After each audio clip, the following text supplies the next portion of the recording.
Okay, good evening, everybody. We're going to begin our City of Corpus Christi FY 2021 Budget Public Engagement Workshop. And we're glad you're joining us tonight. My name is Peter Zanoni. I'm the city manager for the city. And I'm going to spend just a few minutes here going over what this forum will consist of. And then we're going to start getting into the information with the community. With me tonight, I have Councilman Everett Roy, the City Council District member for District 1. We're working with District 1 residents tonight. This is the first of 5 public engagement sessions that we are going to have. And we also have many of our department heads that will be with us through this evening to help answer questions that the community might have. And they're on and WebEx here at City Hall in various locations. So a quick overview of what the agenda will consist of this evening. I'm going to turn it over momentarily to Councilman Everett Roy, who's going to provide us some insight and general comments. And then the video will come back to me, and I'm going to do just a few minute overview of what is in the city's budget. The whole purpose of tonight's event is to talk to the community about what is in our proposed budget and get your feedback to see, do you like what's in the budget? What do you want more of? What do you want less of? And so I'll talk a little bit about the budget. Then we're going to show you a few minute video that highlights some of the budget initiatives for this fiscal year. And then at that point, we're going to turn it over to you. And we want to hear from the community. We want to hear about your comments in the budget, your thoughts, and questions. If you have questions, we're going to answer those this evening. So that is our lineup for today. We have several ways that you'll be able to communicate with us through Facebook, through YouTube, or through telephone, if you're watching this, say, on one of our television access channels. So with that introduction, let me turn it over to Councilman Roy, the representative from District 1, and we want to hear some of his comments this evening. Councilman Roy? Peter, first of all, I'd like to say thank you. I'd like to thank the community for participating this evening. Also, the staff members and my fellow council members that are here in support. 2020 is certainly going to be, I believe, a memorable year. With the pandemic and all of the things that we have been faced with pretty much 3/4 of the year, the city staff, all of the departments that came together to help work on this budget, to make sure that we continue to keep the city moving forward, that we continue to take into consideration all the things that we're currently working on, and to make sure that we have a future, as a bright future here in Corpus Christi. Those things have been important. We also have to lay the groundwork for 2021. I believe that that's going to be a difficult year just because of the pandemic. As council members, the mayor, the city manager, and department heads, we took a really long look at making sure that we didn't want to do anything that would further damage the economy.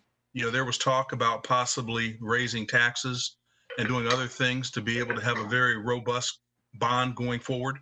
But we wanted to make sure that we took the community and their feelings and where the community's at in consideration, so that we wouldn't end up harming the area even more. With that being said, I look forward to everyone sharing this information tonight and hearing from the community in terms of what's important to you, your families, your work, and the environment, so that we can continue to have a great city. Thank everyone for just being a part of, I thank everyone for being a part of this city, allowing me to serve you as your council member. And with that, Peter, I'm going to turn it back to you. Thank you. Okay, great. Thank you, Councilman. Those are some good introductory comments. I'm looking at Facebook right now. We have about 100 persons watching live on Facebook, and I'm not sure if any of these residents were at the forum that you and I held last year, Councilman, but it was live, it was in person, in the library up there in District 1. And we're glad there's this many people participating, because this is an important event in how we communicate with the community and how we get input to help formulate and ultimately have City Council approve and adopt a budget for the new fiscal year. So let me just give you a little bit of a highlight of the budget, and then we're going to show you a nice video. It'll kind of reinforce some of the material I'm telling you. The budget that we're going to talk to you about tonight is for the fiscal year that begins this October. And so it's a 12-month budget. Our fiscal year begins October 1. Our budget is balanced, as Councilman Roy said. I mean, a lot of budgets, like the federal government's budget, is not balanced. They have to borrow money to provide services. But at the city level, based on state law, we have to have a balanced budget. And we lived within our resources. We did some reduction in our spending, and we live within our means. So the budget's balanced. It addresses the community's priorities. I saw some of the comments already. Somebody was saying, you know what, the budget's all good, but really what I care about is my streets. And so this budget addresses those community and council priorities, including streets. And the budget has no property tax rate increase, no city property tax rate increase. And furthermore, no utility rate increases, pretty much no rate increases at all in this budget. So whatever residents are paying today in terms of rates, those will be the same they pay beginning October 1. That was a conscious decision of persons like myself, the city manager, but more so policy direction from the council was no property tax rate increase, no water, wastewater rate increases. So that's a good thing given the pandemic we're in. Our budget is $1 billion, just a little bit less than last year. It was 1.1 last year.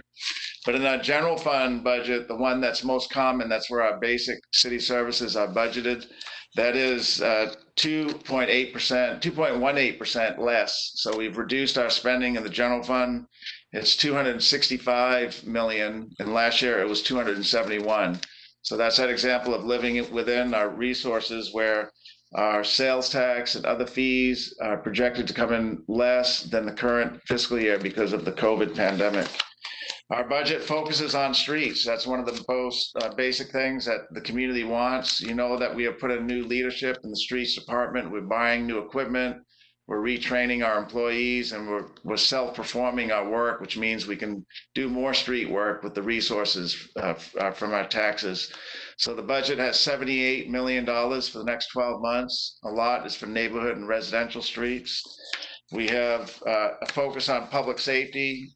5 more police officer positions are added, consistent with the council plan to add 25 police officers by 2024. We have improvements in fire. And we have some improvements in our neighborhood services like code compliance. We're using our federal grant dollars to add 2 more code compliance inspectors. We have some minor adjustments in library to improve service there for the community, and some maintenance dollars in our parks operations, where we've just commissioned and just opened up 3 new splash pads. And so those are some of the basic things that you'll see in the video and in our presentations as we talk about the budget.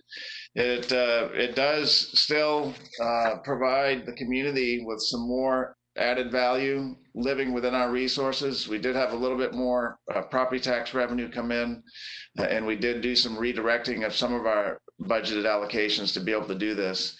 So that is a quick overview. And again, just as a reminder for the persons watching, we want to get your input tonight. We want you to listen to what we're saying. We want you to watch this video, and we want to get your input. So after we show this video to you, we have a moderator that's going to help get your questions to us, and either I'll answer them, the councilman may answer them, or any one of our staff members that is joining us, watching us live tonight. We're also documenting all of your questions, and as we go through each of our city council districts over the next 2 weeks, we're going to go to each of the 5 districts. We'll be tabulating and putting all of your comments in one report, and we'll be making adjustments to the budget. So if there's a lot of dialogue and a lot of consensus amongst the community to do something different in the budget, we'll see if we can do that, and we'll present that to City Council. And so that is an important part of tonight, and it'll be an important part of the next 4 work sessions as well. So with that, let's watch the video. The staff put this together recently, and it's a real good summary of what's in the proposed budget for the city.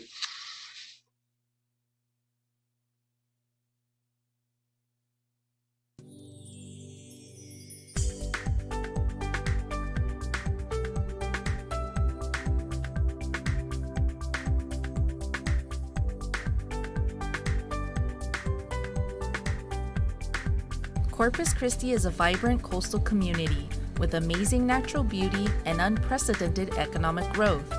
It is the 8th most populated city in Texas, with an economic engine that includes industry, military, tourism, and the 3rd largest port by tonnage in the United States. City Manager Peter Zanoni delivered the 2021 City of Corpus Christi proposed budget to City Council on July 28, 2020.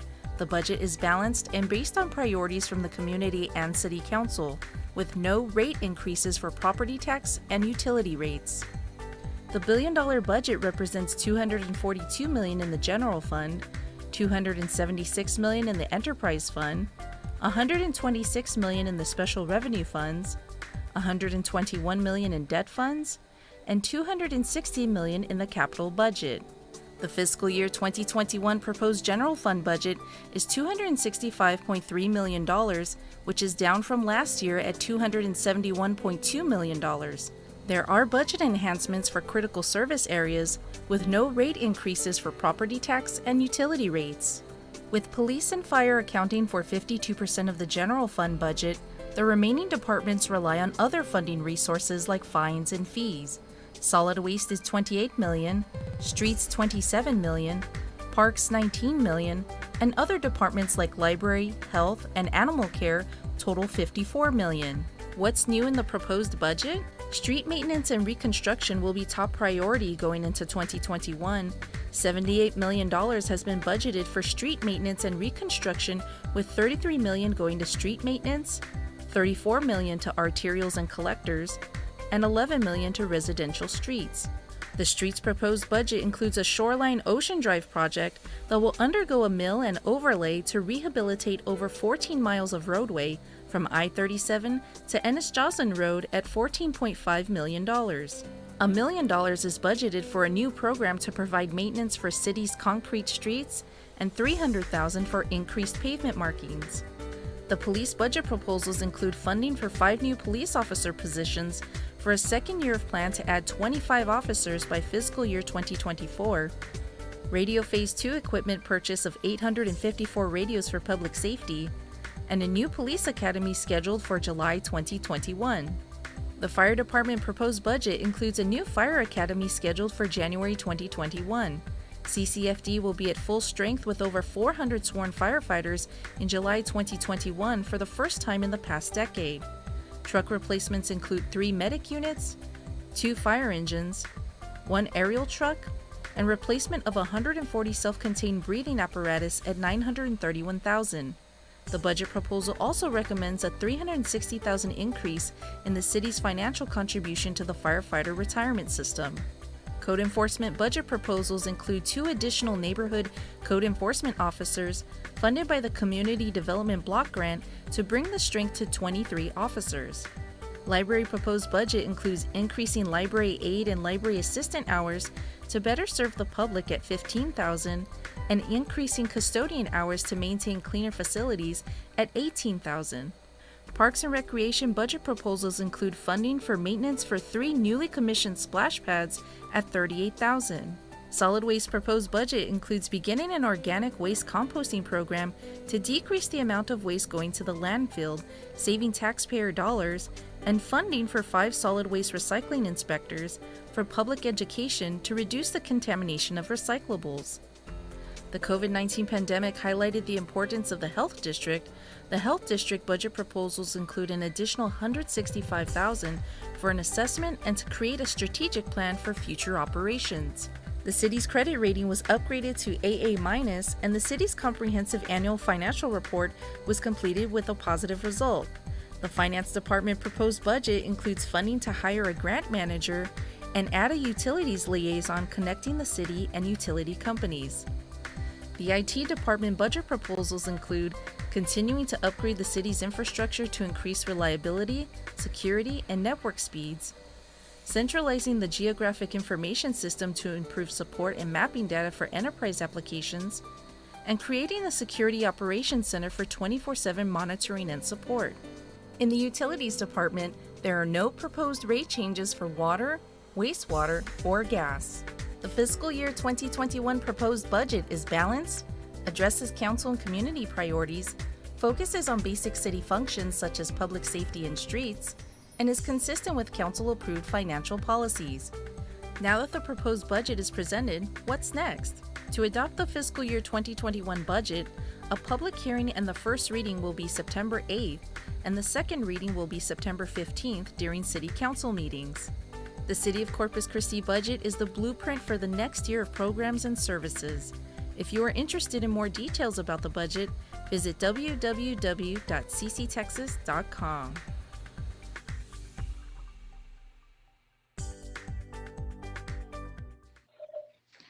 Okay, great. That was a real good summary of the budget, and it hit on all those enhancement levels that we're putting into the budget that would begin October 1.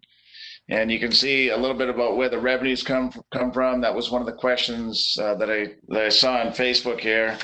And you can see our main revenues in the general fund are our property taxes and sales tax, and then our user fees, like our solid waste collection fees.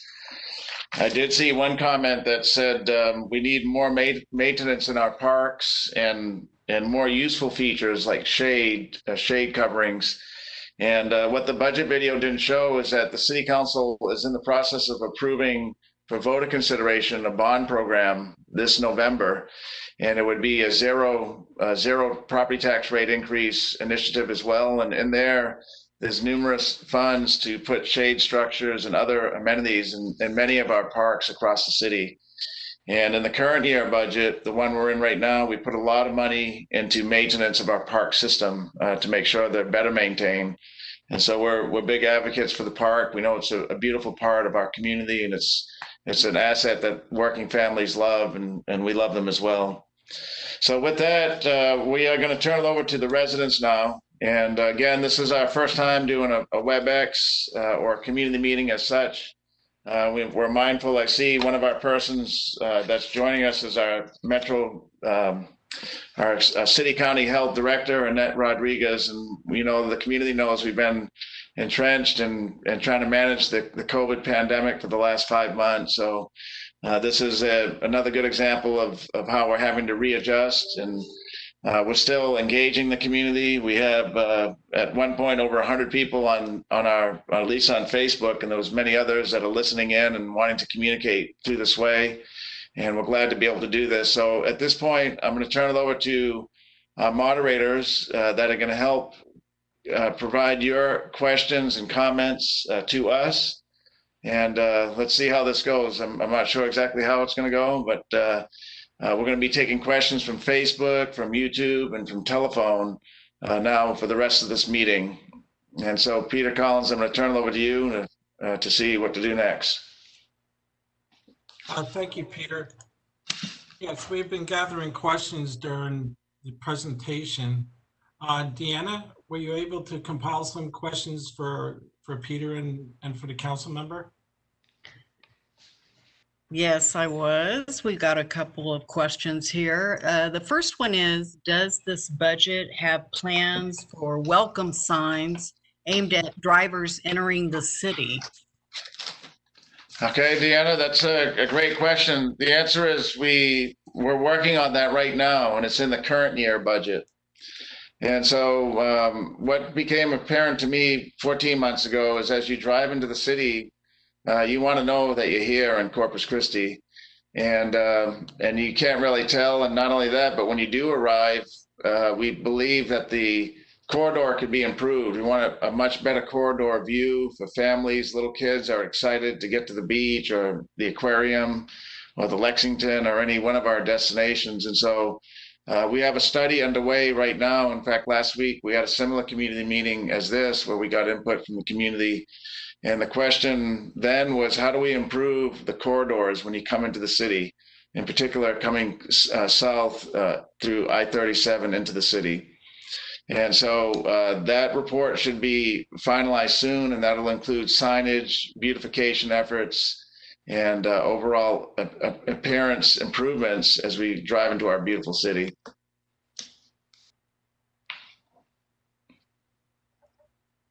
Right. Yep. So the next question we have is, does this budget call for job cuts?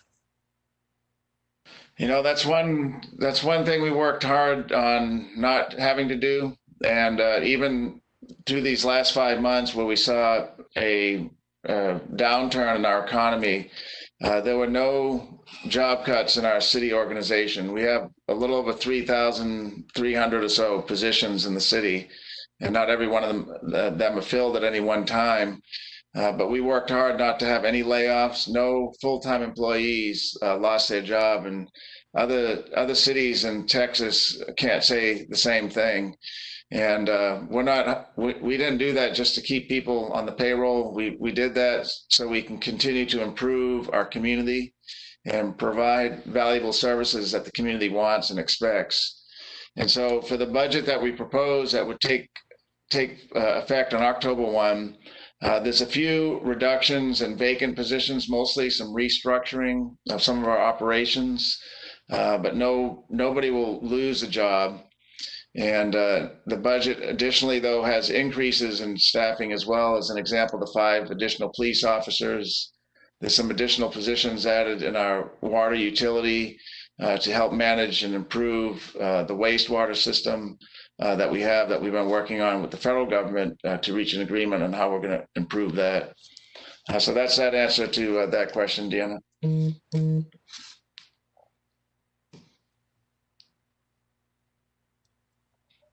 All right, that's good. The next question is, was the Corpus Christi Museum of Science and History's budget reduced? It was not reduced, no. And I've worked closely with their executive director, Carol Rettmeyer. In fact, her and I spoke today. And their budget is level funding, similar to other great institutions that the city has in the Bayfront and other areas, to include the Texas State Aquarium, the Art Museum, and then the Art Center. So it's level funding, but we do need to work a little bit more with Carol and the board there. They're doing a fantastic job at bringing back to life that Science and History Museum. We provide them funding by a contract that we have an agreement with them. And then we also use some of our hotel occupancy tax dollars to help market that facility. So we'll be continuing to work with Carol and their board or her board to see how we can even help more for that institution, as we know it's an important one for the community, and it does also draw some visitors as well.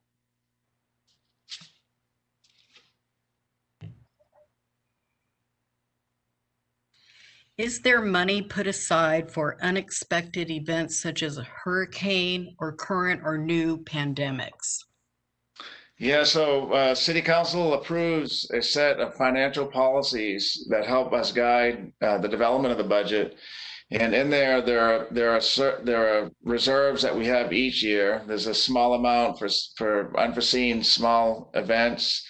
But the city has in our general fund a 20% of all spending in a rainy day fund, a budgeted financial reserve is what we call it. And that helps us keep a strong credit rating because we have that money in savings. And it's not particularly earmarked for, say, a hurricane,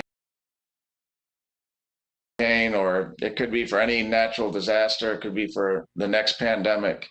And so it's just like us at home. If we have a little bit of a savings, if something happens, an unexpected expenditure or a lost revenue, you can rely on those savings in times of emergencies. And we do have those in our city.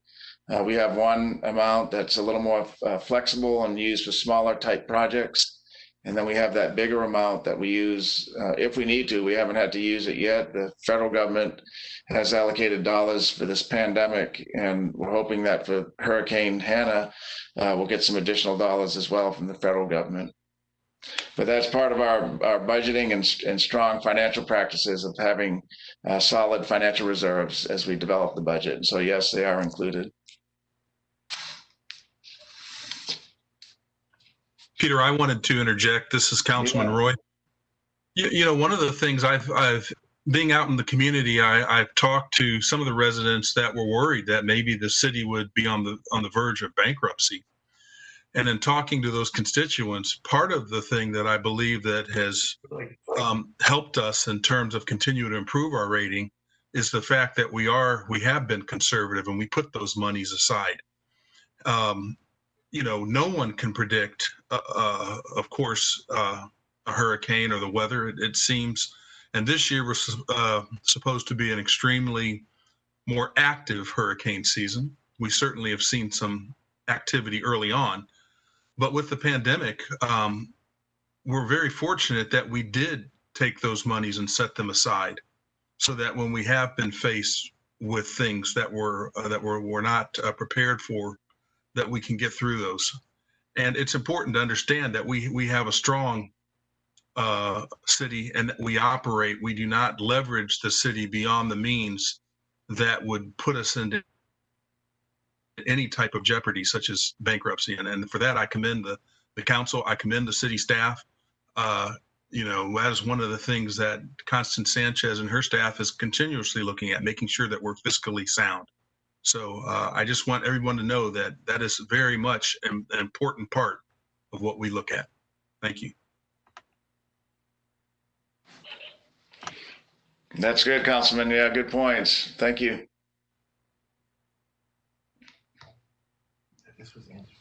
Deanna? Yes. Yes, ma'am. What's the biggest challenge city leaders have faced when trying to put together a balanced budget during the pandemic? During the pandemic? Mm-hmm. Well, the biggest one, of course, is the reduction in revenues, and our sales tax took a pretty big hit. And you have to look at it for two financial periods: the current fiscal year, where we expected to get money through September 30th, and we're not because of the pandemic. And then also for the fiscal year that begins October 1. So less revenue from sales tax, less property tax revenue, less basic things, some of the fees and fines that we normally collect at a certain pace because of slowed movement in the community, people staying home as we should have been, and people unfortunately not working or buying as much. That makes it tough. So our budget's based on revenues. And then what makes it worse is that we know we have a lot of need in our community, and we're making great strides, and we still are, in improving some of our basic things like our streets and our parks maintenance, making sure we have adequate public safety. And I saw some comments on Facebook about libraries, making sure we have more library services. And so anytime your revenues come in less and you're in a tight economic time frame, or time because of something like a COVID pandemic, and though that you have so much need and you want to help the community out so badly that you can't, that makes it tough. So those are some of the challenges. But as Councilman Roy said, as we focus on our basics and making sure, one, we're financially prudent, we're not overspending, we're managing our money for the community, managing your money. We're doing that. And then we're focused on the basics like streets. We're going to make sure we continue to make big advancements in streets. We've hired a new leadership team. We're continuing to make sure our public safety is sound. We're training new cadets as we speak, and we have money in the budget to train more cadets next year because people retire. And then looking at those quality of life initiatives, our park and recreation system, our libraries, even our neighborhoods, we added more code compliance persons to the budget. So focus on those basics that the community wants. Those are some of the challenges, and those are some of the ways we've overcome them, Deanna.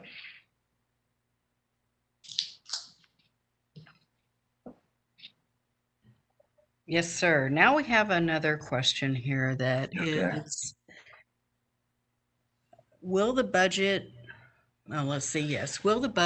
include help improvements to Uptown Corpus Christi parks, and particularly South Bluff Park? So in the budget, the current year budget, we put dollars in to help improve some of the parks in the near downtown area, including more mowing, more irrigation systems. And in the budget that would begin October 1st is not an increased level of funding for any one of those parks, but the funding level that we have, and actually the new leadership too that we have there, and the new focus should help in improving those parks. We've restructured the way we do some of our acquisition for services like mowing, and cleaning. And so you're beginning to see some of those improvements now. We're getting more value and able to do more with the current resources. And so that's something we're doing.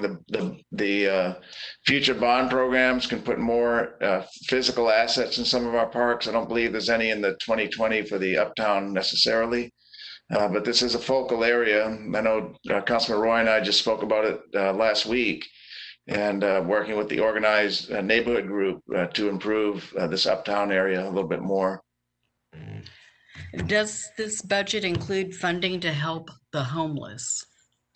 It does. It continues the funding that we put in this year's budget for the first time, I think, in the city's history. And so in the current year budget, I redirected and the city council approved 2 staff positions. There were two positions that were funded, and they were doing kind of an obsolete task that the federal government should have been doing years ago. And we took those financial resources and put them into a homelessness and housing team.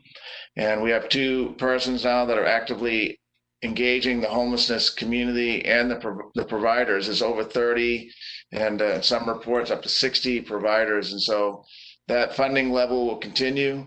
And we're continuing to utilize and seek grants to also supplement our local dollars to help in the homeless area. All right, here's a question about technology. Will additional technology like GIS be added for city services? Yeah, Councilman, did you want to add anything, Councilman, to that last? I did want to add one thing to that last question.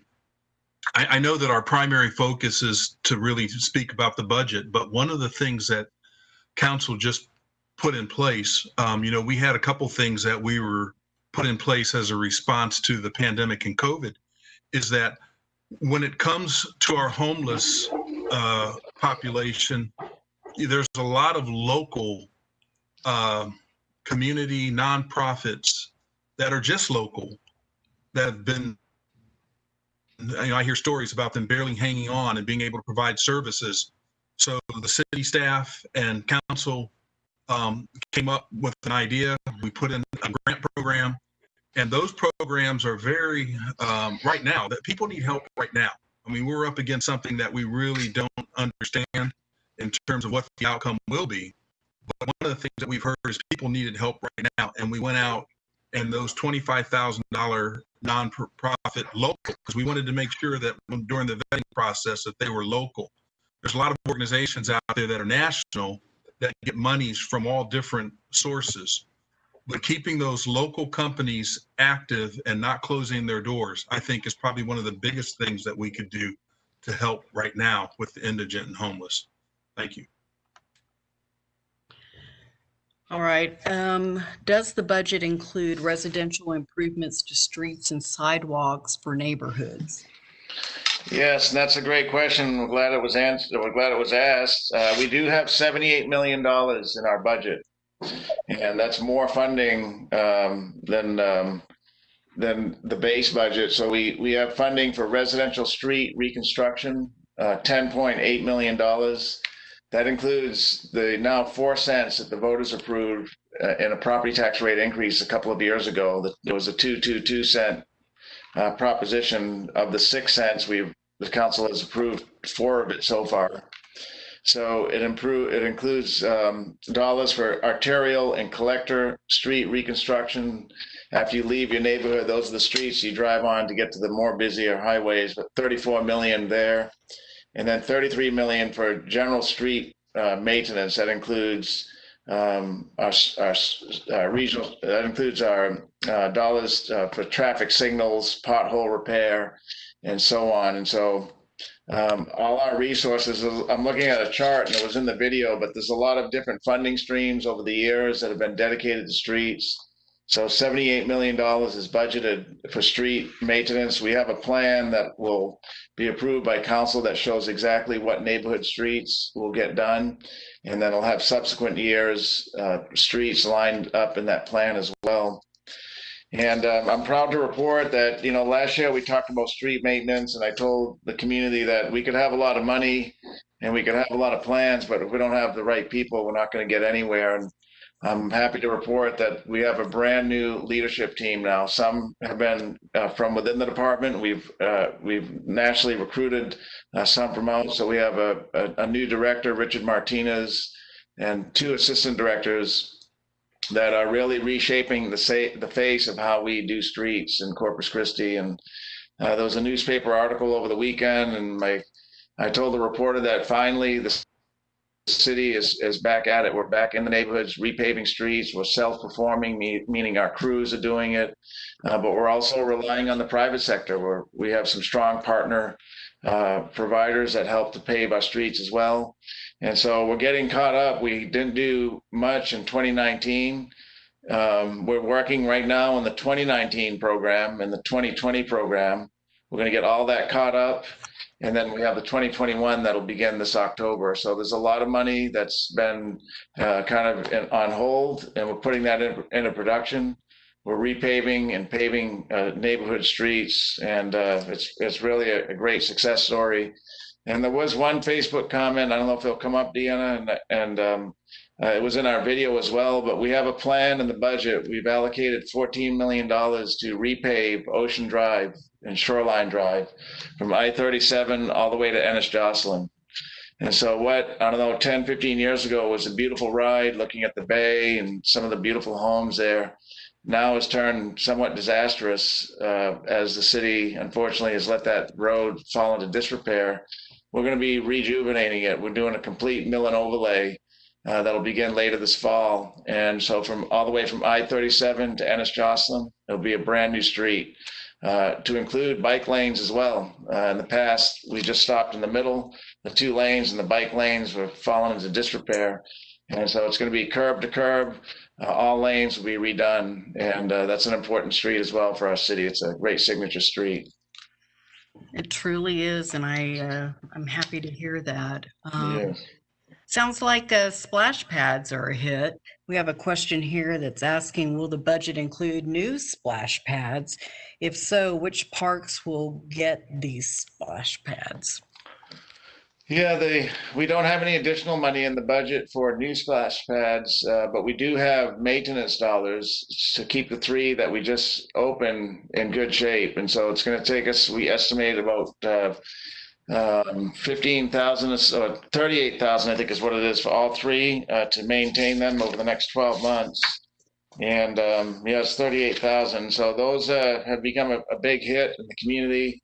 And we haven't really had the full opportunity to use them because of some of the COVID protocols where we've closed them to minimize exposure to people out there. But we do have the bond program, as I mentioned, and I'm not sure if anybody's on from parks, if they want to jump on. I don't believe we have any new ones in the bond program, but we do have design for a new swimming pool in the bond program and some improvements to the West Guth swimming pool for additional facilities. Who's on from parks that might want to chime in real quick? Peter, I'm here, Joe Johnson. Okay, yes, sir. Yeah, everything you said's correct. No splash pads in the next bond or this budget year. Okay. But yeah, we're going to try to get West Guth some new facilities, new restrooms, locker rooms. They're very old. The splash pads have been a hit, and it's something that we do want to look to in the future to get more into the city. Okay, great. And then also in the 2020 bond program that'll be considered by the voters in November, there's design of a new pool facility at the Bill Witt Park. And so we'll be having 2 aquatic projects in the bond, the design for a new pool at Bill Witt, and then new facilities to improve the West Guth pool.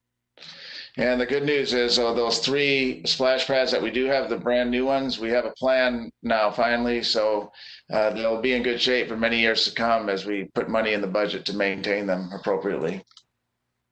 Deanna? Will additional technology, this is one that I mentioned and we skipped over, but will additional technology like GIS be added for city services? Generally, and I'm going to have Peter Collins, our IT director, talk a little bit about this, but we've invested a lot in our IT infrastructure. And given this day of hacking and I don't know what else you call it, Peter, but people taking over your whole systems, we have brought our IT system, our network, from what was on shaky ground to really being probably one of the best systems around. It's basically being rebuilt from the bottom up. And we have a backup site off-site where before it used to be right here at City Hall. We do have a restructuring going on, so all our GIS positions and persons in the organization will report to the IT director. Before, they reported to each director, and it was somewhat bifurcated. So we're going to have a unified approach to how we look at our IT to include GIS. We do have new technologies in our police with new radios. There's new in-car videos. And those are some that come to mind. Peter, do you want to add anything to that? Sure. Peter Collins? Yes, thank you, Peter. Yes. As far as with the GIS system, there's a lot of focus on it. I take GIS very serious. It's really the basics to a lot of our enterprise applications, which is critical, even down to our public safety for CAD, in order to route the call to the appropriate dispatcher and make recommendations on how to arrive on scene. Even in our Maximo system, it relies on GIS. So as Peter was saying, it was decentralized and the efficiencies weren't there. So we're centralizing it. We have a lot of focus on the GIS group. And I'm really encouraged that we're going to be able to make a huge impact this year because of the support of the city manager to go ahead and take this action. Thank you, Peter. Yeah, thank you, Peter. Say, Deanna, I was looking at one other comment here on Facebook, just to go back to our streets response. So on Ocean Drive and Shoreline Drive, we do have 2 lanes in each direction, right? Two lanes go north, 2 lanes go south. And so we're going to work on one side at a time. And so what is now 2 lanes in one direction will make them 2 lanes in each direction. And so there won't have to be any detour, which is good. So people that use that corridor to either get to work or to travel from one point to another will still be able to use Ocean Drive. We'll just have traffic on one side of the divided highway or roadway. And so there won't be any interruption in that service, that road service. Well, that's great news, something Yes. we all need to know. Here's an interesting question, and it talks about repairing Bob Hall Pier and how this proposed budget might help. Yeah, so Bob Hall Pier is a Nueces County facility, and so that is something that the county is working on now. They are trying to assess the total impact from the Hurricane Hannah still. We're hopeful. I just spoke with Judge today several times, and Judge Canales, and we spoke over the weekend about this topic, but we will be applying, we will be submitting to the state and the federal government the total impact of our damage here from the hurricane. And statewide, we have to reach a trigger point before we can be eligible for federal funding. And we're hopeful we'll be able to, the state will be able to reach that trigger point, because we'll probably need some federal funding to help. It's going to be probably a significant price tag. And so the city's budget doesn't have any money, and the county is, as I mentioned, one, assessing impact, the total cost of damage, and then 2, hoping that we can rely on federal monies to help fund it. And then there's alternate options if that doesn't happen. The county does have a property tax as well, and they have a budget just like the city, so they'll have to work within their resources to see how can they rehabilitate the pier. We all know that it's a beautiful asset for the community, and we all know that it will be rebuilt. And so the details now just have to be worked out, Deanna. Well, another popular place folks need to go enjoy going to is the Water Garden. And does this budget include funding to fix and maintain the Water Garden? So we do have I'm going to talk about the Water Garden in 2 projects. Is the round Water Garden over there in the middle of the green by the museums, and then there's that smaller Water Garden by the American Bank Center. And monies have been identified in the type A, type B sales tax initiatives that the voters approved several years ago. We're working with the type A, type B boards to see what their level of approval might be to allocate some of those funds to the water gardens. The water garden feature by the American Bank Center has a smaller price tag. The amount of repair work is less significant than the larger round one that has been here longer.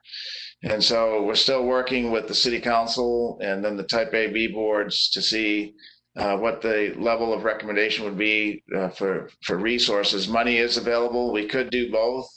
The question though is the circular one, the bigger, more beautiful one, has a pretty big price tag to fix because it's really a lot of redoing. We have that one. The recommendation is to redo a brand new pump house and do a lot of other work. The other one is not so significant. So over these next couple of weeks is when we'll be putting that back on the front burner. I saw a great picture, I think what it was on Facebook, that showed the one by the American Bank Center with some beautiful lights, and it has been broken for a number of years. So we're anxious to get this thing moving forward. Resources are there. We just need to now work with the leaders to see what we might be able to advance forward. Deanna.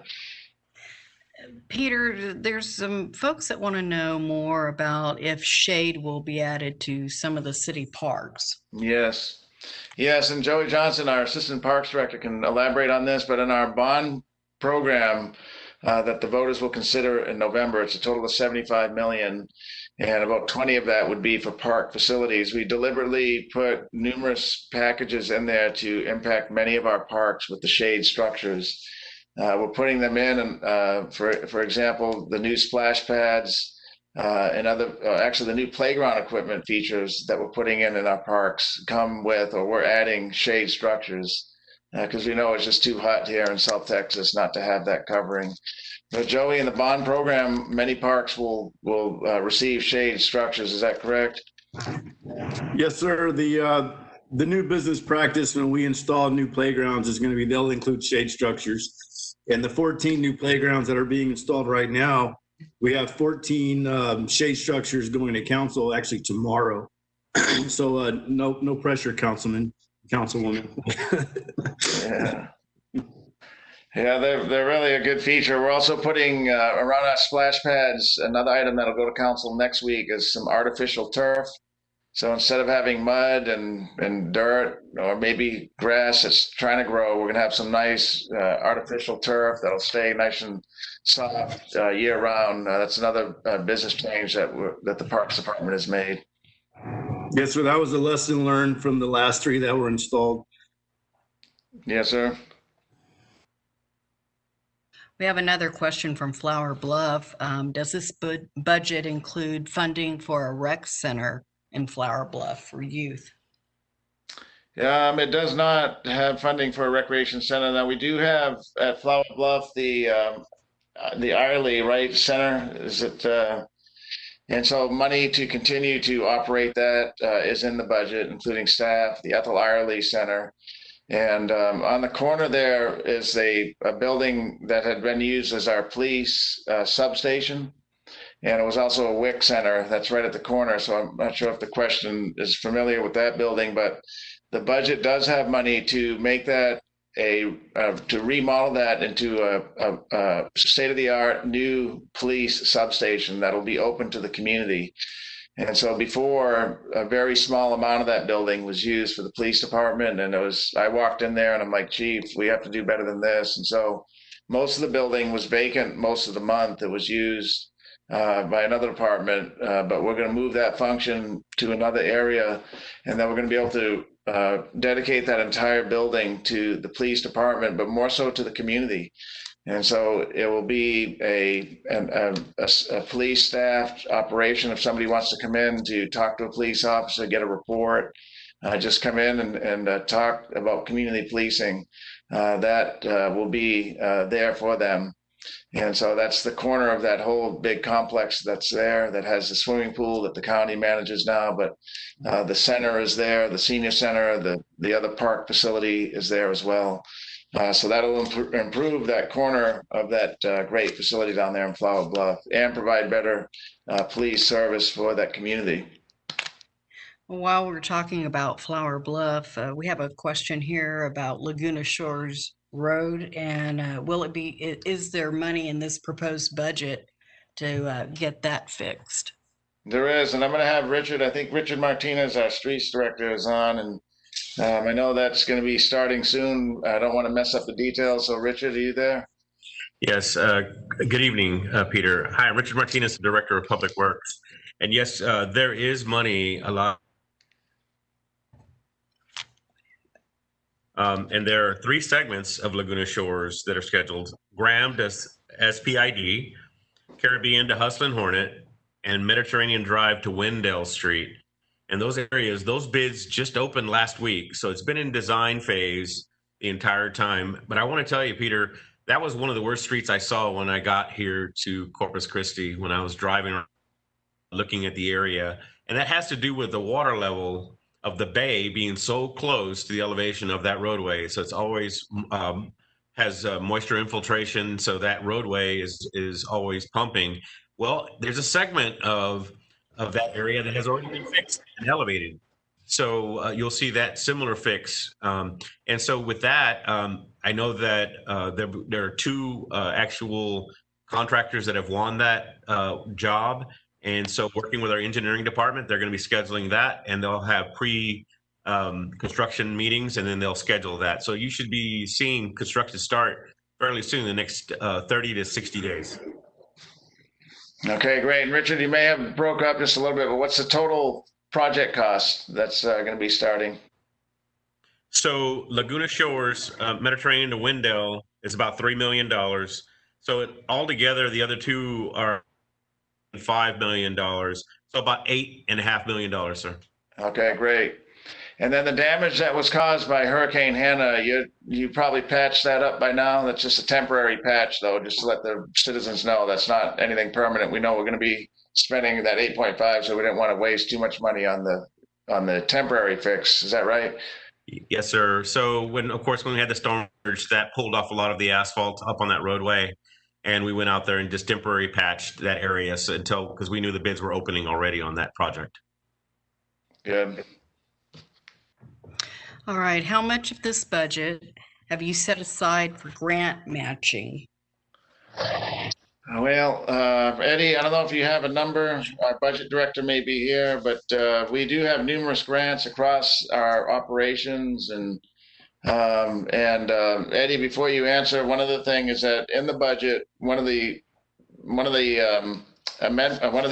improvements that we did is we added a grants manager position.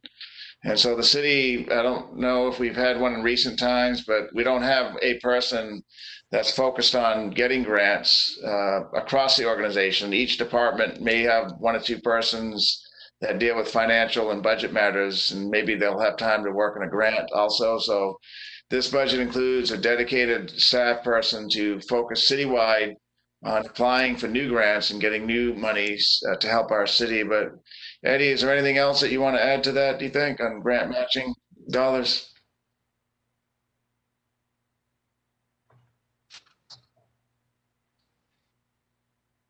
Yes, we do have $62 million in the police grant. And a question was asked about that about a week ago for the fire department grants. And most of their grants, the emergency grants that they get don't require a match. So we do have $62 million in the general fund for some police grants. That's the grant amount, Eddie, the 62 million? Yeah, that's the matching amount. The grant amount, the 62,000. I'm sorry. Okay. That's the matching amount. The grant is much more significant. It's a small match. Okay. Okay, Deanna. All right, another museum question. Does the budget include funds to keep the Corpus Christi Museum of Science and History open during the pandemic? So the city provides money through a contract with the Museum of History and Science, and that's level funding. And so in speaking with their executive director, Carol Rettmeyer, she and I are going to work to see more clearly what's the impact of the COVID pandemic. We know that they are pretty much self-reliant, and they rely though on revenues from admissions. And so if people can't go in because of the pandemic, either it was closed or there's just not a lot of foot traffic, people aren't moving around, then their revenues are down. And so we will work with the museum over these next couple of weeks to see how we can mitigate some of that lost revenue. But the budget does include monies to fund it as we normally would. And there's also dollars in there to help provide advertising for the museum. All right, good deal. Yes. Will this budget allow for more streets to be fixed on the north side? Yes, it has money for every side of the city, so north, south, east, and west. And each district gets what we call, it's called rough, we use the term rough proportionality. It's not you take the streets budget and divide it by 5, but it's rather each district is roughly proportional in total funding. So if you take that 78 million and divide it by 5, that's what the north side will get. And or at least the districts that are there. And the same is true in the 2020 bond program. The 75 million that we're recommending, the majority of that is for streets, street infrastructure, new streets. And that's also a rough proportionality concept was used. So each side of town will receive about the same amount of funding for new street improvements as well in that bond program. All right. We also I wanted to interject. Go ahead. Hi, this is Councilman Roy. We talked about this earlier, but again, I want to emphasize the fact that, because I think this is a game changer, the ability for Richard Martinez and his staff to be able to go out and actually do the repairs and do a lot of the things related to streets in-house is unbelievable. We purchased a piece of equipment to be able to allow them to do that. And I get more comments throughout the district when they're out there and they are doing streets like Avenue C and some of the other streets that they're working with out in the Northwest than anything else. And again, that's an amazing asset that we have right now, which I think as we continue and they continue to do a lot more of those streets, people are going to see this. And, hats off. Thank you. I appreciate it, Richard, and your team.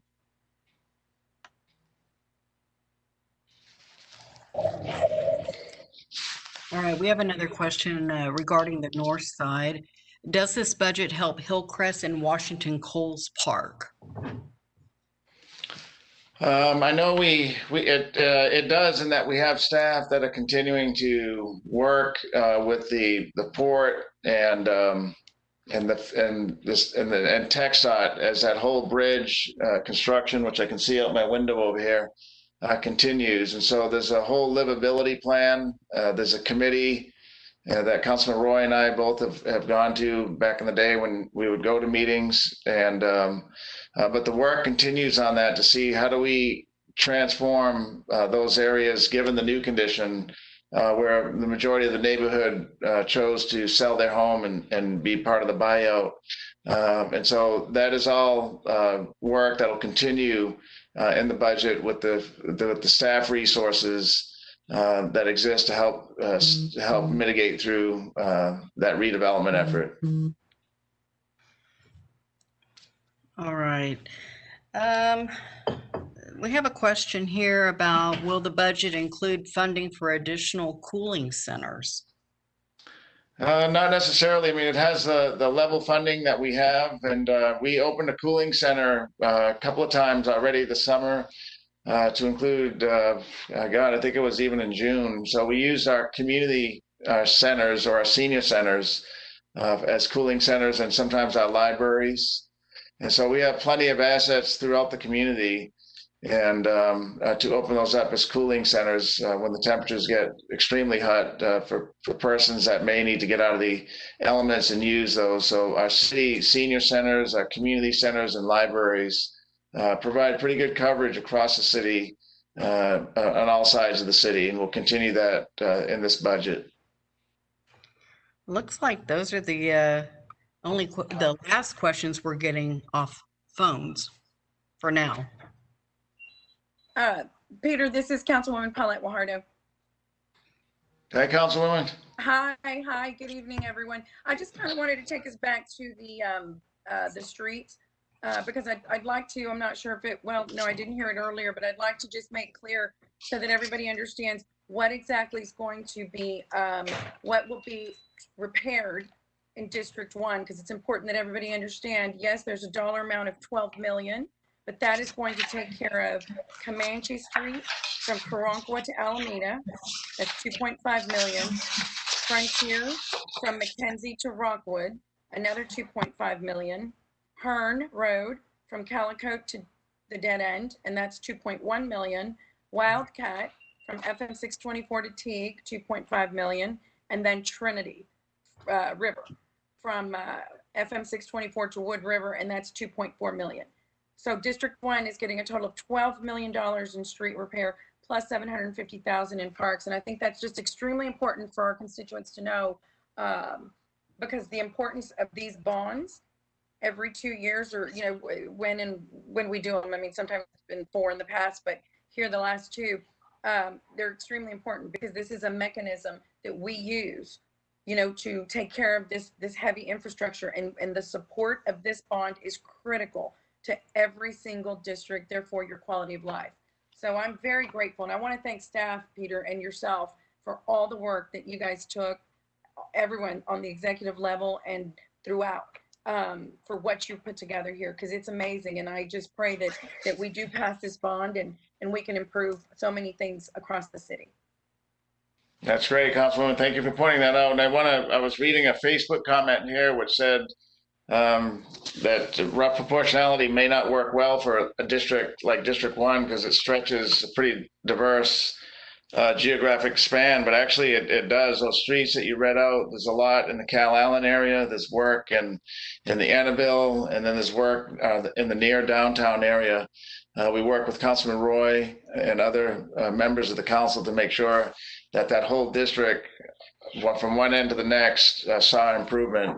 There's no doubt about it. But we used, and Richard can talk if he wants to on this, but we used the condition of the street, the street condition index, to get those worst streets, to try to get those done sooner rather than later. So that's right. That bond program proposal for November has a lot of good projects in District 1 and all the way from the Bay all the way up to Cal Allen. It's a real unique district that Councilman Roy has been doing a great job representing. So Peter, I'd just like to add, if I could, if you could. Yes, sure. So yes, rough proportionality is one portion of that, but in that process, they're all different types of repair processes. So not only is there bond to do the heavy construction projects, but we also have the street maintenance program that does medium to heavy as well.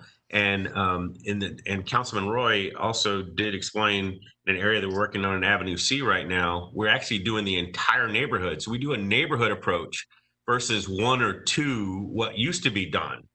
And so when you see a neighborhood approach, you get that degradation factor for the entire neighborhood. And instead of going from one to the other and just skipping around the city. So rough proportionality is important, but also how you put that plan together makes a big difference. This is Councilman Roy again, and one of the things I don't know if some of you in District 1 attended the meeting that was put out by TxDOT, because they're in the process of working on the corridor there out by Levante Park.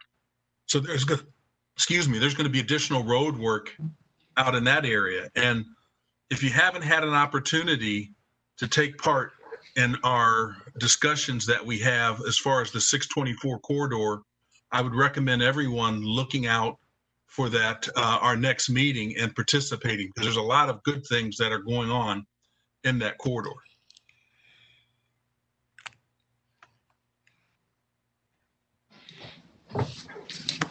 Deanna, we're going to turn it back over to you. Peter, we don't have any more questions. We've gone through more than 30 questions. And we did get a really nice comment, though. One resident said that this worked out well, and thanks for doing it. That's great. You know, I was looking at the Facebook here and I saw a lot of those type of comments. And so we're appreciative of those comments. And this is our premiere of the first WebEx town hall, or what are we calling it? Virtual, I guess, virtual town hall on the budget. And I think I remember last year going up to District 1 to the library, and we had great turnout there. That's a great part of our city, and there's a lot of care and community advocacy. And tonight's turnout on this forum proved that that's true as well. I guess it doesn't matter the forum, the community wants to engage, and we're glad that we had an opportunity to do that this evening through this forum.